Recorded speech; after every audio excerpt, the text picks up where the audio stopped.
Y vamos a ver la sesión. Fíjense, ya de alguna manera viendo la estructura del virreinato, ¿ok? Nos toca en esta ocasión, en este caso, analizar las instituciones metropolitanas, ¿no?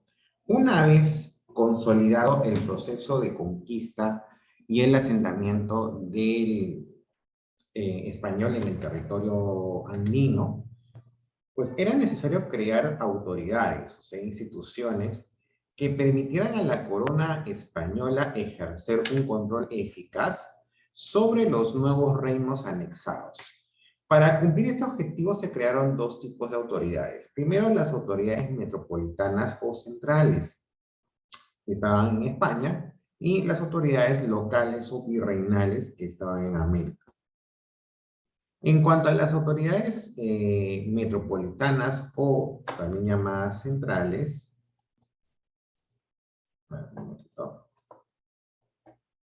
y ahora sí. En cuanto a las autoridades metropolitanas o también llamadas centrales, se crearon estas instituciones que tenían como función principal controlar de manera general a los pueblos americanos. Vale decir que las autoridades virreinales estaban sometidas a las indicaciones de estas autoridades metropolitanas. Las autoridades centrales en sí fueron, primero, el rey. El virreinato de Perú tendrá una vigencia casi de 3 ciclos, periodo en el cual hubo cambios importantes tanto en España como en América. Y uno de estos cambios fue el dinástico, o sea que en este caso se cambió la dinastía de reyes, o sea, durante este proceso de, de asentamiento virreinal, se cambiaron en España la dinastía de los reyes que gobernaban la corona española. Los monarcas que reinaron el reino español americano pertenecieron en sí a dos dinastías. Primero, los Habsburgo, o los de la Casa de Austria, perdón, y los Borbones de Francia. En el caso de la primera dinastía de los Habsburgo, ya gobernaron entre los siglos XVI y XVII, y los Borbones de Francia entre los siglos XVIII y XIX. En el caso de la dinastía Habsburgo, quienes gobernaron en ese periodo fueron Carlos I, Felipe II, Felipe III, Felipe IV y Carlos II. Los herederos a la corona debían ser los primogénitos. Carlos II, al no tener, en este caso, herederos, permitirá que España se diera un cambio dinástico. O sea, el cambio de dinastía de Habsburgos a Borbones se dio porque Carlos II no tuvo descendencia. Eso fue lo que permitió el cambio dinástico. Luego, en el caso de los Borbones, gobernaron Felipe V, Fernando VI, Carlos III, Carlos IV y Fernando VII. El rey era la máxima autoridad en España y en sus colonias. El tipo de gobierno que ejerció fue el absolutista y sus leyes eran llamadas las reales células. La decisión final sobre cualquier asunto correspondiente a sus reinos la tenía pues el soberano, ¿no? Él tenía la última palabra en cualquier discrepancia. Para poder ejercer un buen gobierno, el rey español contó con dos órganos que se dedicaron, en este caso, exclusivamente al gobierno de las colonias. Primero el Consejo de Indias y luego la Casa de Contratación de Sevilla. O sea, fueron dos entes, dos entidades que en este caso se dedicaron a los menesteres, a los asuntos coloniales en sí. Entonces, de alguna manera, él delegó esa función, entonces no tendría que estar viendo él mismo las problemáticas que surgían durante, en este caso, durante el virreinato del Perú. ¿Okay? Y de otros, en general, de los virreinatos en América. ¿Okay? Este primer estamento, que es el Consejo de Indias, fue creado por el rey Carlos I en 1524 y estaba conformado por juristas. Su nombre oficial es el de Real y Supremo Consejo de Indias.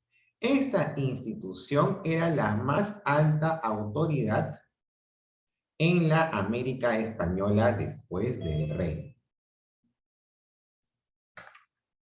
Buenas tardes, profesor Christopher. Perdón por la demora, es que... Ok. Por la danza. Ya, listo. Solo por esta vez nomás estoy aceptando. Sí, profesor, recién llegó. Total, no quedan las... Ya, sí. Ya, entonces hablaba en este caso del Consejo de Indias, ¿no es cierto?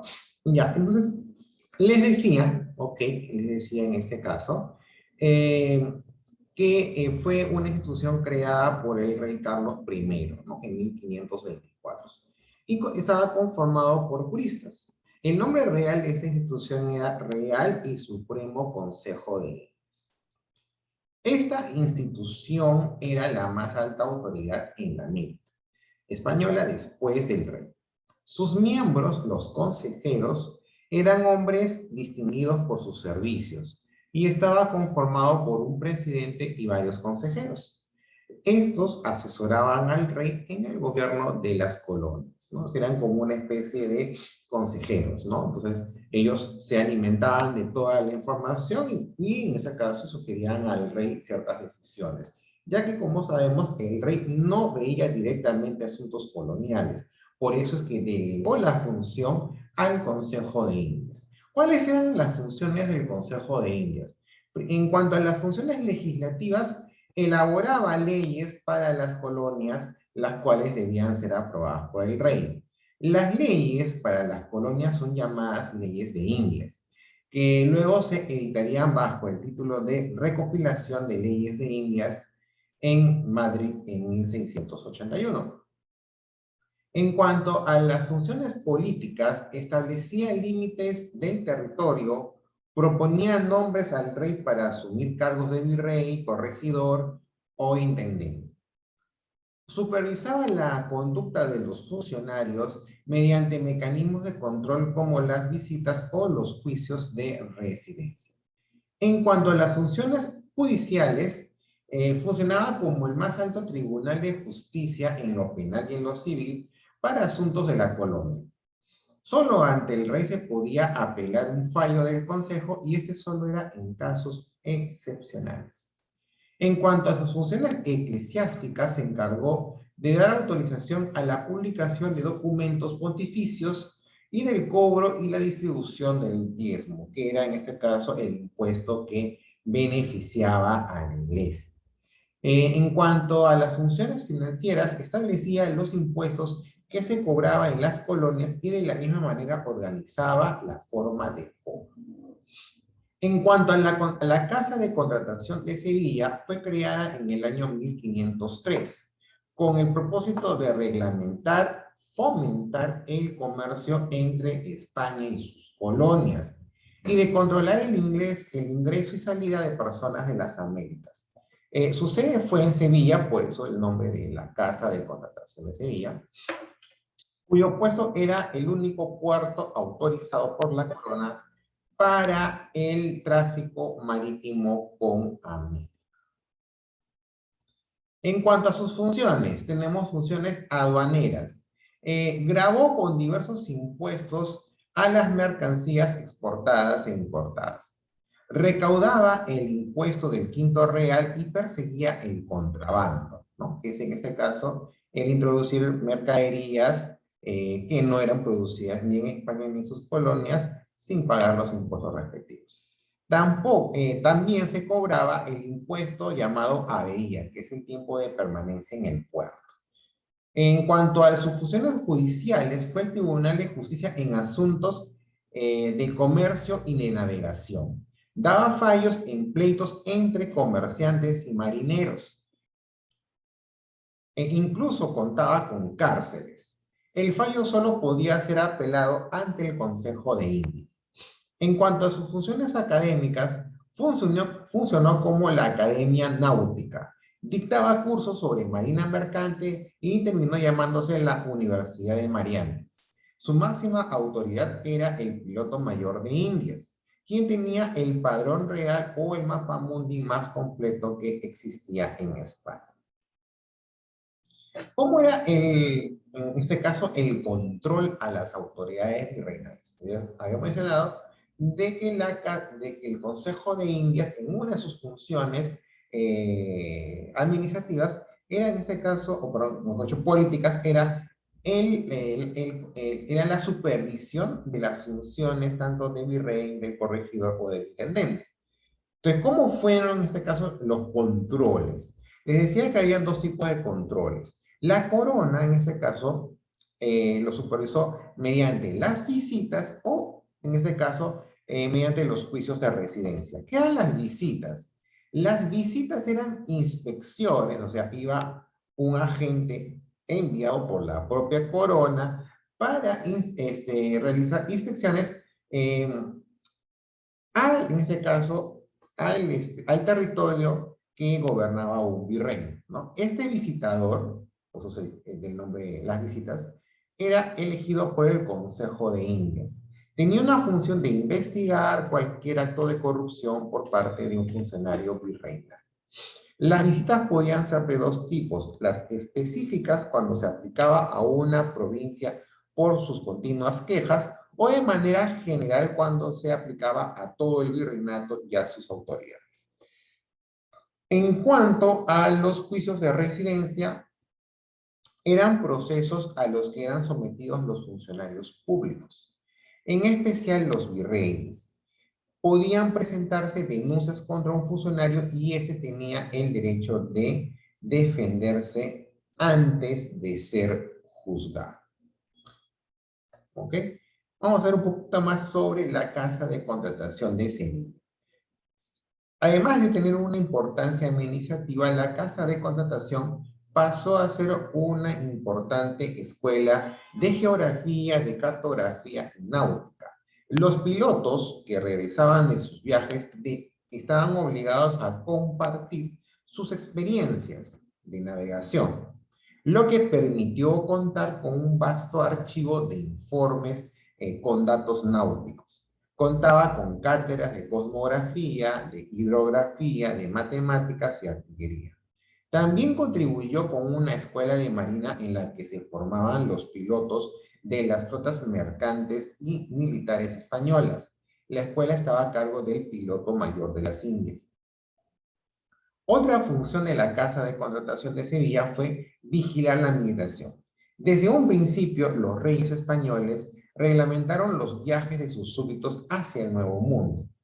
La ley no permitía que judíos, moros, es decir, musulmanes, recuerden que en este caso, antes de que se formara la corona española, toda la península ibérica en general, o gran parte de la península ibérica, estaba en este caso sometida a la invasión de los árabes. ¿Okay? Entonces, y quedaron pueblos los herederos de los árabes. Entonces, pero en este caso los reyes no permitían que ellos pudieran viajar al nuevo continente.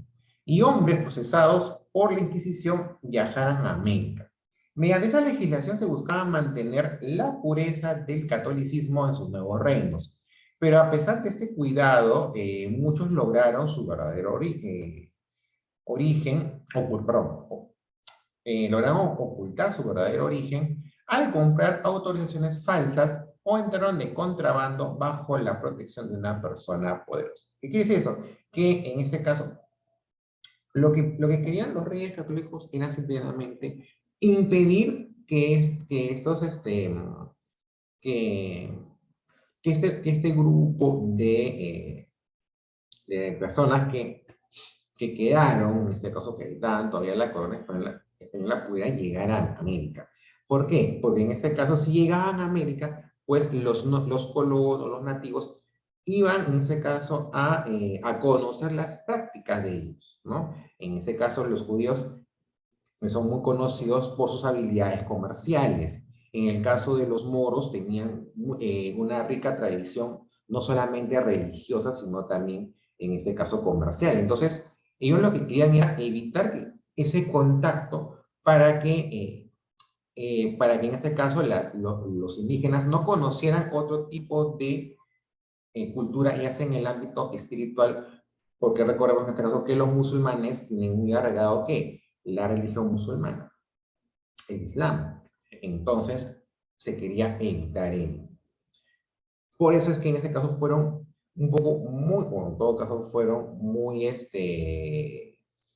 controlaron mucho la migración, pero eso no se llegó a lograr. En 300 años, pues, era inevitable que de alguna manera pudieran llegar al nuevo continente, cosa que eh, lo pudieron hacer, e incluso hasta la actualidad hay colonias no solamente de judíos, sino también de musulmanes, ¿no? Claro, en nuestro país es pequeña, pero en este caso en otros ámbitos, en otros países, la colonia es mucho más grande, ¿ok?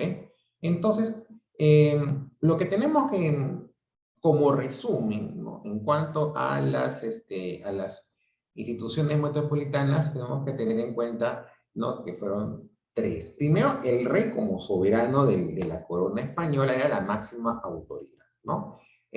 Durante los 300 años del virreinato del Perú, el virreinato estuvo gobernado por dos dinastías de reyes. Primero los Habsburgo, o los de la Causa de Austria, entre los siglos XVI a XVIII, o perdón, XVII, ¿ok? Y luego, en este caso, al terminar el mandato de Carlos II, como Carlos II no pudo tener descendencia, en este caso hubo un cambio de dinastía. Entraron los Borbones de Francia, quienes gobernaron la corona española desde el siglo XVIII y siglo XIX. ¿Okay? Entre los reyes que gobernaron, en el caso de la Casa de Habsburgo, están Carlos I, Felipe II, Felipe III, Felipe IV y Carlos II. Luego, en el caso de los Borbones, gobernaron Felipe V, Fernando VI, Carlos III, Carlos IV y Fernando VI. ¿Ok? Ahora, el rey no veía directamente los asuntos coloniales. ¿Quiénes lo veían? Dos instituciones metropolitanas. El primero, el Consejo de Indias, quienes eran un grupo de, en este caso, hombres distinguidos por sus servicios en la corona española, quienes serán encomendados para poder asumir este cargo, este alto cargo, ¿no? Los cuales se reunían y asesoraban al rey en cuanto a su gobierno en las colonias. Tenían diversas funciones, ¿no? Entre, por ejemplo, las legislativas elaboraban leyes para la colonia. En cuanto a las políticas, supervisaban la conducta de los funcionarios locales, virreyes, corregidores o intendentes. Establecían también los límites del territorio, en este caso de los virreinatos. Y también en este caso, otras de las instituciones era la Casa de Contratación de Civil, ¿no? Que fue creada con el propósito de reglamentar el comercio entre España y sus colonias, además de controlar el ingreso y la salida de personas de las Américas. Su sede fue en Sevilla y cuyo puerto, en este caso, era el único autorizado para poder realizar el comercio entre España y las Américas. En cuanto al sistema de control de autoridades, habían dos. Las visitas, en el cual eran inspectores que realizaban, o eran inspecciones que realizaban un visitador elegido por el Consejo de Indias. La función era, en este caso, investigar cualquier acto de corrupción por parte de un funcionario virreinal. Las visitas podían ser o bien específicas cuando se aplicaba a una provincia que acumulaba muchas quejas, o general cuando se aplicaba a todo el virreinato y a sus autoridades. En cuanto a los juicios de residencia, eran procesos a los cuales eran sometidos los funcionarios públicos, en especial los virreyes. Ojo, siempre, o sea, cuando el virrey terminaba su mandato, era sometido a un juicio de residencia. No es que solamente en los juicios de residencia se aplicaban cuando había una denuncia, no. Así el virrey no haya tenido ninguna denuncia, siempre al final de su mandato era sometido a juicios de residencia. Porque, y aparte también el virrey dejaba, en este caso, elaboraba informes para que el siguiente virrey, en este caso, pudiera empaparse de la actualidad del territorio que iba a gobernar. Eso lo veremos posteriormente cuando veamos las funciones específicas del virrey. ¿Ok? Entonces, vamos a ver un videito donde se va a explicar con mayor detalle las funciones de ambas autoridades metropolitanas. Tanto, en este caso, la Casa de Contratación de Sevilla como el Consejo de Indias.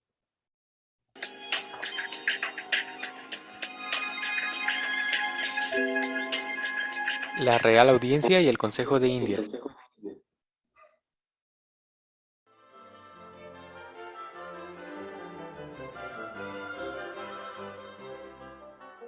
Tras la llegada de los españoles a América, se comenzó un proceso de construcción y desarrollo, al que se le denominó como la fundación de la Nueva España, la cual tuvo su inicio tras la toma del México antiguo, cuando los conquistadores comenzaron a ubicarse como sucesores del Imperio mexicano.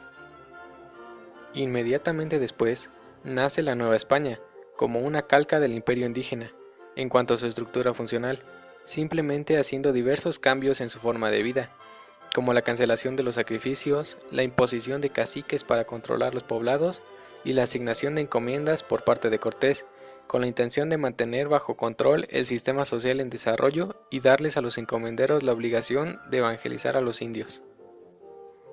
Con el paso del tiempo se comenzó a implementar el sistema político de España, estableciéndose así los denominados virreinatos, que fue el nombre que se le dio a la unidad política que adquirieron los territorios que fueron sometidos por los conquistadores españoles. Antes de que el primer virrey llegara a la Nueva España, esta fue administrada por dos audiencias, la primera de 1528 a 1531, que ante los múltiples abusos hacia las poblaciones indígenas es sustituida por una segunda que gobernaría de 1531 a 1535, y cuya administración fue más benigna con los pobladores autóctonos, dándoles mejores tratos y prohibiendo la esclavitud a la que habían sido sometidos. Para 1535, Antonio de Mendoza y Pacheco sería nombrado primer virrey de Nueva España. El papel del virrey, además de ser un representante directo de la corona española, consistía en la organización política y defensa del territorio, acompañado de otros actores políticos como los gobernadores de las provincias y los ayuntamientos. Los cargos políticos del Virreinato de Nueva España hasta el siglo XVIII se dieron de la siguiente forma. En primera instancia tenemos al rey de España, que representaba la máxima autoridad, a pesar de nunca haber estado presente. Enseguida, están establecidos diversos cargos políticos, encargándose cada uno de diferentes actividades en la colonia. Como el virrey, que tenía a su cargo la Real Audiencia, la Contaduría Real de Tributos y el Juzgado General de Indios. También se encuentra el Consejo de Indias, encargado de todas las materias concernientes al gobierno, justicia, guerra y hacienda, referentes a la República de Indios. Del mismo modo, encontramos al Real Patronato, encargado de la organización eclesiástica novohispana, en donde se contemplan el clero secular y regular. Una vez concluida la conquista española de gran parte del Nuevo Mundo, en 1570 la metrópoli se abocó a la explotación sistemática y reglamentada de las riquezas que albergaban sus nuevos dominios. A partir de la primera mitad del siglo XVI, se configuró la estructura administrativa que tendría a su cargo el gobierno de ultramar. A la cabeza de las instituciones creadas con ese fin se situaron dos órganos con residencia en España, la Real Audiencia y el Consejo de Indias. Fueron las audiencias donde se concurría para apelar las resoluciones tomadas por los jueces inferiores. Estas fueron trasladadas a América para administrar justicia, pero si bien la jerarquía de las americanas era igual a la de las españolas, la jurisdicción de las primeras era superior, y pronto adquirieron importantes funciones gubernativas y judiciales, pues como la gran distancia a España dificultaba los trámites, se les dio facultades para resolver por sí mismas en ciertos casos. Podemos clasificarlas en virreinales, pretoriales y subordinadas. Las virreinales se instalaban en la capital del virreinato y eran presididas por el virrey. Las pretoriales se ubicaban en la capital de las capitanías generales y eran presididas por un presidente, que era el gobernador y capitán general. Y las subordinadas eran presididas por un presidente togado. Entre las funciones de la Real Audiencia tenemos las actividades judiciales, que contemplaban las sentencias que se hacían en el nombre del rey y con el sello real. Ante este cuerno se podían apelar las resoluciones de virreyes y gobernadores. Los asuntos civiles y militares eran apelados ante ella en primera instancia y en segunda instancia ante el Consejo de Indias, donde intervenían en los juicios de residencia. En cuestiones administrativas se desempeñaban en el tratamiento que se debía dar a los indios, así como en cuestiones de diezmo y patronato, con participación de los oidores, que eran personas que formaban parte de la Junta de Real Hacienda. En lo político, los oidores aconsejaban al virrey en asuntos graves de gobierno, y el más antiguo lo reemplazaba en caso de ausencia o muerte, hasta que el rey enviara sucesor. En general, la Real Audiencia podía llegar a sustituir al virrey si fuese necesario. Funcionaba como consejo político del virrey en casos importantes y podía informar directamente al rey.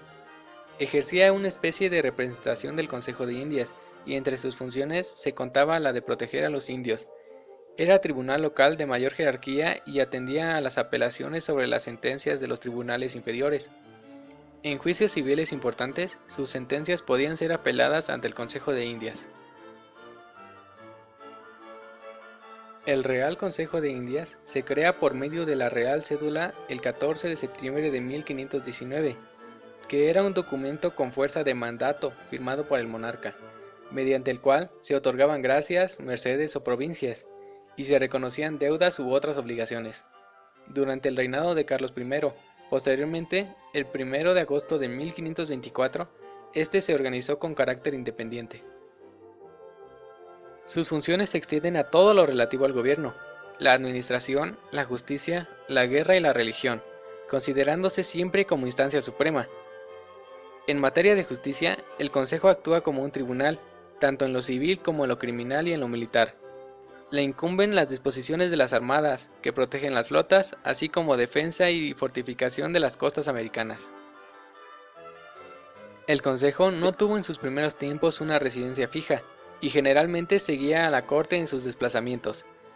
Cuando en 1561 el rey se radicó definitivamente en Madrid y se instaló en el Escorial, el Consejo lo hizo en el Alcázar, y más tarde, cuando se construyó el Palacio Real, este pasó a residir en el Palacio de los Consejos. El recién fundado organismo era la más alta autoridad legislativa y administrativa del Imperio Americano, después del rey. Estaba dividido en 3 departamentos, 2 dedicados a materias del gobierno y 1 de justicia. Los consejeros eran togados o bien de capa y espada, pero todos hombres distinguidos en el servicio de ultramar. El número de estos consejeros fue de 5, con 2 secretarios, un promotor fiscal, un relator, un oficial de cuentas y un portero. El Consejo tenía funciones meramente consultivas. Los acuerdos adoptados sobre cualquier asunto, tras las respectivas deliberaciones, eran elevados al rey en un documento denominado consulta, en el margen del cual el soberano escribía su decisión final. Una vez conocida la voluntad real, se redactaba la disposición definitiva para su... Bien, ok. Entonces, así hemos visto las funciones del Consejo de Indias, ok. Bien, chicos, aquí hemos terminado ya la sesión de Historia del Perú. No se olviden las tareas, ya se mencionaron las fechas, y nos vemos la siguiente semana para su examen inicial. Chao, chao. Profesor.